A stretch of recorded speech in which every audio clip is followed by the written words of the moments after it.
If you've been around Sycamore Creek Church over the last few months and you've heard my story, you know that I grew up in a pretty conservative church tradition, and then I went on a few mission trips in high school and college.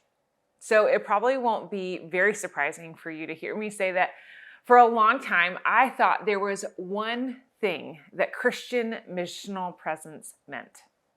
It was to convince people who didn't follow Jesus how wrong they were and how right I am.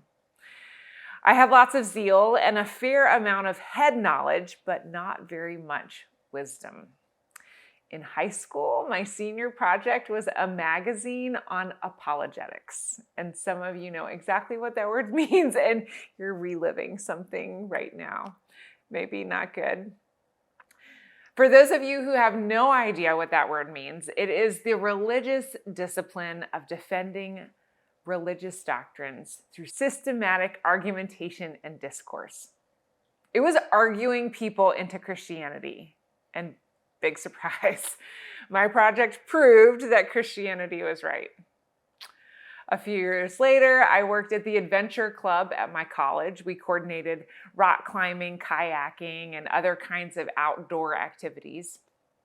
And on one trip back, I wound up getting into a friendly conversation with one of my coworkers about faith and politics, which for me were very intertwined in a pretty conservative, Republican kind of way. And nothing good came out of that conversation. We had about 10 people in the van who just watched and observed the whole time we talked on that 4-hour drive.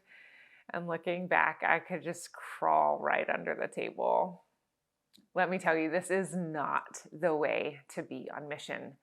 People are almost never debated into the kingdom of God. People might be loved into the kingdom of God. They might be served into the kingdom of God, but they're not debated. They're not argued into the kingdom of God. We are in the final week of our series on the deeply formed life. This series is based on the book and the sermon series by Rich Villodas from New Life Fellowship in New York City. We've been exploring 5 values along with practices that will deeply form us so that we can be transformed from the inside out by Jesus. And the deeply formed life values are contemplative rhythms for an exhausted life, racial reconciliation for a divided world, interior examination for a world living on the surface, sexual wholeness for a culture that splits bodies from souls, and missional presence for a distracted and disengaged people. Today, we're discussing missional presence. And the thing is, to be on mission isn't about trying to change people. You want to know why? It's because you actually can't change people. Some of you have been trying to change people for a long time, and you're in the process of accepting that it's just not possible. We can't change people. Only God can change people. But to be on mission with Jesus is to be the kind of person that when people are around you, it makes it possible for change to take place. I can't change people, but I can be the kind of person that makes change possible. And we become the kind of people that make change possible when we recognize that God is already at work in the world. And recognizing that God is already at work in the world and joining God there is what it means to be missionally present. Or to put it another way, missional presence is joining in what God has already started in seeing God's kingdom come on earth as it is in heaven. Joining in what? Joining in what God has already started in seeing what?